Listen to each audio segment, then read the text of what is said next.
আপনারা অনেকে হয়তো অ্যান্ড্রয়েড ফোন ব্যবহার করেন, কিন্তু আপনাদের যখন সেই অ্যান্ড্রয়েড ফোনটা রিসেট করতে প্রয়োজন পড়ে, তখন কিন্তু আপনারা সেই অ্যান্ড্রয়েড ফোনটা রিসেট করতে পারে না। অনেকে হয়তো পারে, অনেকে হয়তো পারে না। যারা পারে না তাদের জন্য কিন্তু আজকের এই ভিডিওটি।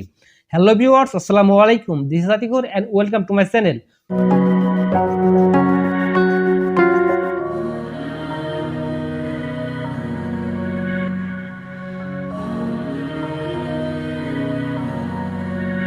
Welcome back to another soldier. দেখুন আপনার ফোনটা কী কারণে রিসেট করতে হয়। দেখুন আপনি অনেক সময় আছে আপনার ফোনটা কিন্তু আপনার প্লে স্টোর থেকে অনেক অ্যাপ্লিকেশন ডাউনলোড করেন, গেমস ডাউনলোড করেন, এবং আপনার ফোনে আপনার যে ফোন মেমোরি আছে সেই ফোন মেমোরিটা কিন্তু আস্তে আস্তে খালি হওয়া শুরু করে। তখন কিন্তু আপনার ফোন মেমোরিতে অনেকটা চাপ পড়ে। এই কারণে কিন্তু আপনার ফোনটা কিন্তু হ্যাং হয় এবং আপনার ফোনটা কিন্তু স্লো হয়ে যায়। এই কারণে কিন্তু আপনার ফোনটা কিন্তু 3 থেকে 4 মাস পর কিন্তু আপনার ফোনটাকে রিসেট করে নিতে হয়। সো দেখুন কিভাবে ফোনটাকে রিসেট করে নিতে হবে তাই দেখে দেবো কিন্তু আজকের মোবাইল স্ক্রিনে।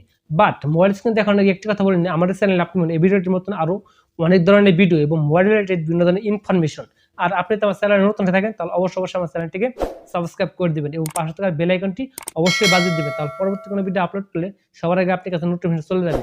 আর অলরেডি যারা আমার চ্যানেলটি সাবস্ক্রাইব করেছেন তাদেরকে অসংখ্য অসংখ্য ধন্যবাদ। সো আমাদের ফোনটা রেজিস্টার্ট করার জন্য কিন্তু আমাদের চলে যেতে হবে আমাদের ফোনের যে সেটিংসটা আছে। সো সেই সেটিংসে ওকে।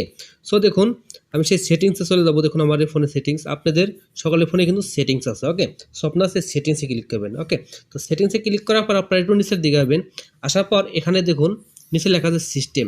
সো আপনারা, আমি একটা কথা বলে নিই, আপনারা যদি আপনার ফোনতে রেজিস্টার্ট করেন তাহলে কিন্তু আপনাদের মোবাইলের সমস্ত ডাটা, যেমন ধরেন আপনার ফোনে অনেক ফটো ছিল, আপনার অনেক ভিডিও ছিল, এবং আপনার যে অনেক অ্যাপ্লিকেশন ছিল ইনস্টল করে গেছিলেন, সব অ্যাপ্লিকেশনটি কিন্তু আপনার এখান থেকে ডিলিট হয়ে যাবে, এবং আপনার যে ফটো বা ভিডিও ছিল সব কিছুই কিন্তু আপনাদের এই ফোনটা রেজিস্টার্ট করার পর কিন্তু সবগুলো চলে যাবে। ওকে, সো আর আপনাদের ফোনটা কিন্তু এই সবগুলো ডিলিট হওয়ার পরে কিন্তু আপনার ফোনটা ক্লিন হয়ে যাবে এবং আপনার ফোনটা কিন্তু অনেকটাই নতুন দেখাবে। সো আপনি যে অতি ফার্স্টে নতুন সময় যে ফোনটা কিনে এনেছিলেন, সো আপনাদের কিন্তু সেই নতুনের মতো আপনার ফোনটা হয়ে যাবে। ওকে, সো আপনারা যদি সেই ফটো বা ভিডিওগুলো রাখতে চান তাহলে অবশ্যই কিন্তু আপনারা আপনাদের যে মেমোরি কার্ডটা আছে, ওকে, সেই মেমোরি কার্ডের ভিতরে কিন্তু আপনারা সেই আপনাদের যে ফটো এবং ভিডিও সেগুলো কিন্তু আপনারা সেখানে নিয়ে নিতে পারেন। ওকে, যাদের মেমোরি কার্ড নেই তারা অবশ্যই কিন্তু আপনারা আপনাদের যে কম্পিউটার আছে, আর যদি আপনার কম্পিউটার থাকে সেই কম্পিউটারে কিন্তু আপনারা প্রিন্ট আপ করে কিন্তু আপনারা সেখানে রাখতে পারেন। ওকে,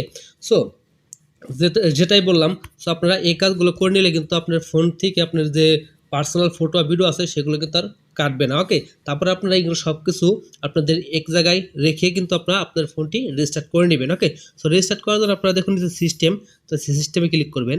ওকে, সো আপনাদের এই সিস্টেমের জায়গায় আপনাদের এখানে থাকতে পারে breakup and restart. Okay, so আপনারা সেই ব্রেকআপ অ্যান্ড রেস্টার্টে ক্লিক করে দিবেন। ওকে, সকলের ফোনেই কিন্তু একই রকম থাকে না, কারো কারো ফোনে কিন্তু ভিন্ন ভিন্নভাবে থাকতে পারে।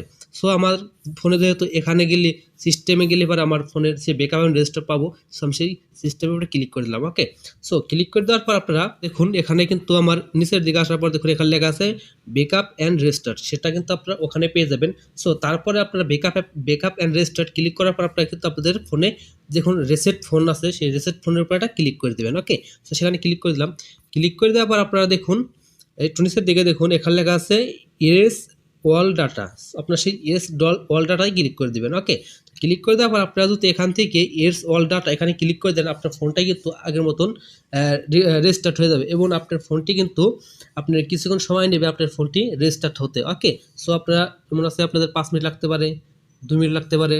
সো আপনি একটু ওয়েট করে নেবেন, আপনার ফোনটা কিন্তু আগের মতনই আপনার ফোনটি চালু যাবে। সো আপনারা যদি এস অ্যান্ড অল ডাটা করে নেন, আপনার এখান থেকে আপনাদের জিমেল অ্যাকাউন্ট, আপনাদের যে মেসেঞ্জার, ইমো, হোয়াটসঅ্যাপ, যাবতীয় যা কিছু করেছিলেন সব কিছুই কিন্তু আপনার এখান থেকে ডিলিট হয়ে যাবে এবং আগের মতো আপনার ফোনটি হয়ে যাবে। সো আসলে আমার ফোনটা যেহেতু আমি রেজিস্টার দেবো না, এই কারণে আমি আমার নিচে যে রিসেট অল ডাটা আছে সেখানে আমি ক্লিক করলাম না। ওকে, সো আপনারা অবশ্যই রিসেট অল ডাটায় ক্লিক করার পর আপনার ফ্যাক্টর রিসেট নামে একটা অপশন হবে, আপনার সেখানে ক্লিক করে দিলে আপনার ফোনটা কিন্তু আগের মতন নতুন হয়ে যাবে এবং আপনার ফোনটা কিন্তু রেজিস্টার্ট হয়ে যাবে। ওকে, সো আশা করি আপনারা বুঝতে তো ভিউয়ার্স, এই ছিল আজকের ভিডিও। আশা করি আপনার কাছে ভিডিওটি ভালো লেগেছে, আর আপনার কাছে যদি ভিডিওটি ভালো লেগে থাকে অবশ্যই ভিডিও একটি লাইক করে দিবেন, আর আপনি তো আমার চ্যানেল নতুন হয়ে থাকেন অবশ্যই আমার চ্যানেলটিকে সাবস্ক্রাইব করে দিবেন। তাহলে দেখা হচ্ছে পরবর্তী কোনো নতুন ভিডিও নিয়ে। সে পর্যন্ত আপনারা সকলে ভালো থাকুন, সুস্থ থাকুন, সবাইকে